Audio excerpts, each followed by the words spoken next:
प्रिय विद्यार्थियों, हम पढ़ रहे थे चिट्ठियों की अनूठी दुनिया। इसका पहला पार्ट हमने पहले पढ़ा, आज दूसरा भाग पढ़ेंगे। इसमें ये बताया गया है कि किस प्रकार से पत्र महत्वपूर्ण होते हैं संचार के अन्य साधनों के मुकाबले। देखा जाए तो संचार के अन्य साधन पत्रों का मुकाबला नहीं कर सकते, उनको लंबे समय तक हम सहेज कर नहीं रख सकते। तो इस कारण से भारतीय संस्कृति और सभ्यता के विकास में पत्रों की अहम भूमिका रही है और दुनिया का तमाम साहित्य है वो भी पत्रों के माध्यम से ही लिखा गया है और पत्रों के माध्यम से एक से दूसरी पीढ़ी को दिया गया है। तो यहाँ पर दूसरे भाग के कुछ कठिन शब्द थे, वो सवाल का मतलब होता है प्रश्न, तरह का मतलब होता है पेंदा यानी जमीनी स्तर वहां तक जाना, मिसाल का मतलब होता है उदाहरण, इकलौता यानी एकमात्र, पुरख यानी पूर्वज जो अपने दादा दादा के पिता पिता के पिता इस प्रकार से जो पुरानी जो अपनी पीढ़ी आ रही है वो पूर्वज होते हैं, पुरखे होते हैं। अनुसंधान, अनुसंधान का मतलब होता है खोज। धरोहर, धरोहर का मतलब होता है विरासत। विरासत उसको कहा जाता है जो हमें पूर्वजों से पीढ़ी दर पीढ़ी मिलती चली आ रही है। अर्थात हम कह सकते हैं अपने दादा के दादा ने अपने पुत्र को और उनके पुत्र को उन्होंने दे दी और इस प्रकार से पीढ़ी दर पीढ़ी अपने दादा ने अपने पिता को दी और पिता ने हमें दी और हम आने वाली पीढ़ी को जो वस्तुएं सौंपते हैं वो धरोहर कहलाती है, विरासत कहलाती है। और पैमाना, पैमाना का मतलब मापदंड, किसी भी कार्य को करने के लिए उसका पैमाना तय किया जाता है। जैसे अपन गणितीय कई बार आलेख खींचते हैं तो उसमें भी हम पैमाना मानते हैं। तो इस प्रकार से पैमाने का मतलब होता है मापदंड। आज अपन सेकंड भाग जो इसका पढ़ेंगे। जहां तक पत्रों का सवाल है, अगर आप बारीकी से उसकी तह में जाएं, यदि आप पत्रों के सवाल की बात करें या प्रश्न उठता है कि पत्र क्या है, कैसे होते हैं, तो इनके तह में जाएं, ठेठ पेंदे तक यानी शुरुआती दौर तक जाएं, तो आपको ऐसा कोई नहीं मिलेगा जिसने कभी पत्र को नहीं लिखा हो और न लिखाया हो, या फिर पत्रों का बेसब्री से जिसने इंतजार न किया हो। यदि अपन जमीनी स्तर पर जाएं, पत्रों की शुरुआती दुनिया में जाएं, तो ऐसा कोई व्यक्ति नहीं मिलेगा जिसने पत्र लिखा नहीं हो, या फिर खुद लिखना नहीं आता दूसरे से लिखाया नहीं हो, या फिर जिसने इंतजार नहीं किया हो। पत्र का इंतजार तो हर एक व्यक्ति ने किया ही है। हमारे सैनिक तो पत्रों का जिस उत्सुकता से इंतजार करते हैं उसकी कोई मिसाल ही नहीं है। हमारे सैनिक, जैसे आपने बॉर्डर फिल्म में देखा होगा, पत्रों की दुनिया के लिए यानी पत्र, एक चिट्ठी आने के लिए, चिट्ठी के इंतजार में वो कितने उत्सुक रहते हैं। पत्र को देखने के लिए वो बड़े उत्सुक रहते हैं कि मेरी चिट्ठी आएगी। तो यहाँ पर भारतीय सैनिकों की जो उत्सुकता होती है उसकी तुलना अपन किसी से नहीं कर सकते। एक दौर था जब लोग पत्रों का महीनों इंतजार करते थे। एक कोई समय गुजरा था जब महीनों तक इंतजार करते थे कि चिट्ठी आएगी, पत्र आएगा, पर अब वो बात नहीं है। लेकिन अब वो बात नहीं है, क्यों? क्योंकि बातचीत होने लगी है, संवाद के और नए तरीके अपने सामने आ गए हैं। इस कारण से थोड़ा सा पत्रों का महत्व या वो इंतजार जिसको अपन कहते हैं वो खत्म हो चुका है। पर अब वो बात नहीं। परिवहन साधनों के विकास ने दूरी बहुत घटा दी है। पहले लोगों के लिए संचार का इकलौता साधन चिट्ठी ही था, पर आज और भी साधन विकसित हो चुके हैं। इस प्रकार से अपन देखें तो बहुत सारे ऐसे साधन जो आज विकसित हो चुके हैं। इस कारण से विभिन्न साधनों के, संचार के साधनों के विकसित होने के कारण आज पत्रों की इस प्रकार से इंतजार नहीं किया जाता है। आज देश में ऐसे लोगों की कमी नहीं है जो अपने पुरखों की चिट्ठियों को सहेज कर और संजोकर विरासत के रूप में रखे हुए हो, या फिर बड़े बड़े लेखक, पत्रकारों, उद्यमी, कवि, प्रशासक और सन्यासी या किसान, इनकी पत्र रचनाएं अपने आप में अनुसंधान का विषय है। इस प्रकार से देखी जाए तो ऐसे कई लोग आज भी आपको संसार में मिलेंगे जो अपने पूर्वजों के पत्र थे वो संभाल कर रखे हुए हैं, संजो कर रखे हुए हैं, या फिर कोई व्यापारी गण या प्रशंसक या फिर उद्यमी, पत्रकार, इस प्रकार से अपन कह सकते हैं सन्यासी या किसान, इनके पत्र जो थे वो आज अनुसंधान यानी खोजबीन, उनके ऊपर नई नई खोजें होती है, तो उसका भी एक विषय बना हुआ है। अगर आज जैसे संचार साधन होते तो पंडित नेहरू अपनी पुत्री इंदिरा गांधी को फोन करते, पर तब पिता के पत्र पुत्री के नाम नहीं लिखे जाते जो देश के करोड़ों लोगों को प्रेरणा देते हैं।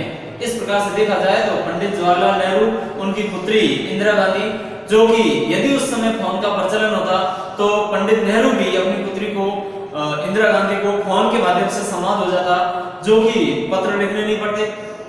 इसका परिणाम ये हुआ कि पत्र लिखने नहीं पड़ते, और यदि वो पत्र नहीं लिखने पड़ते, पंडित नेहरू पत्र नहीं लिखते और वो संजोकर नहीं रखे जाते, तो आज जो दुनिया को तमाम जानकारियां दे रहे हैं, जो मार्गदर्शन दे रहे हैं, वो नहीं दे पाते।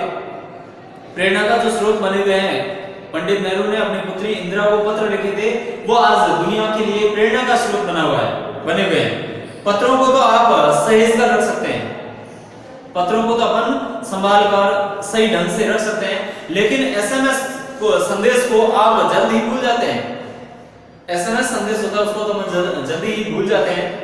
कितने संदेशों को आप सहेज कर रख सकते हैं? कितने संदेशों को आप सहेज कर रख सकते हैं? नहीं रख सकते। तमाम महान हस्तियों की तो सबसे बड़ी यादगार या धरोहर उनके द्वारा लिखे गए पत्र ही है। तमाम जो बड़ी बड़ी हस्तियां थी, जो तमाम हस्तियां हैं, उन सब की बात देखी जाए तो उन्होंने पत्रों को सहेज कर रखा, वही उनकी धरोहर है। भारत में इस श्रेणी में राष्ट्रपिता महात्मा गांधी को सबसे आगे रखा जा सकता है। दुनिया के तमाम संग्रहालय जानी मानी हस्तियों के पत्रों का अनूठा संकलन भी है।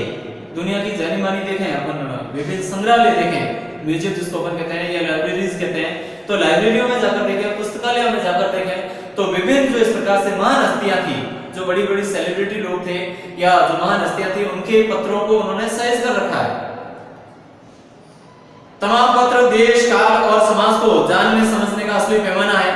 तमाम पत्र, जो विभिन्न प्रकार के जो पत्र है, देश, काल और विभिन्न परिस्थितियां आती है, देश काल परिस्थिति को समझने के लिए कि परिस्थिति किस प्रकार से आती है, क्या आती है, कब आती है, उनसे कैसे निपटा जाता है, ये सब पत्रों के माध्यम से हमें सीख मिलती है। भारत में आजादी के पहले महासंग्राम के दिनों में जो कुछ अंग्रेज अफसरों ने अपने परिवारजनों को पत्र में लिखे, वे आगे चलकर बहुत महत्व की पुस्तक तक बन गए।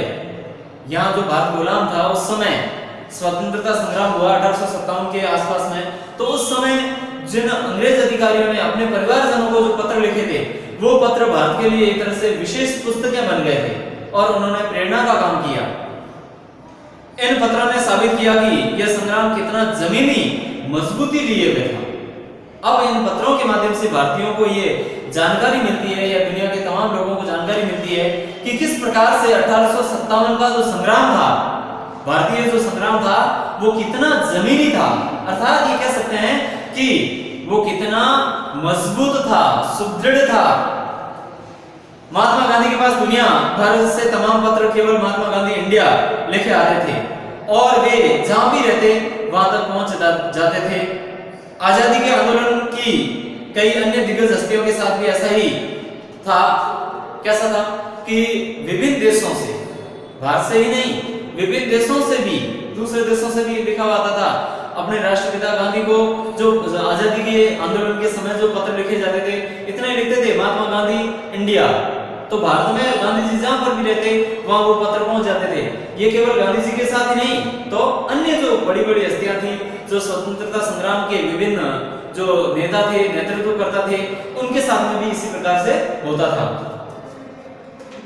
गांधी जी के पास देश दुनिया में सबसे बड़ी संख्या में पत्र पहुंचते थे, पर पत्रों का जवाब देने के मामले में उनका कोई जोड़ नहीं था।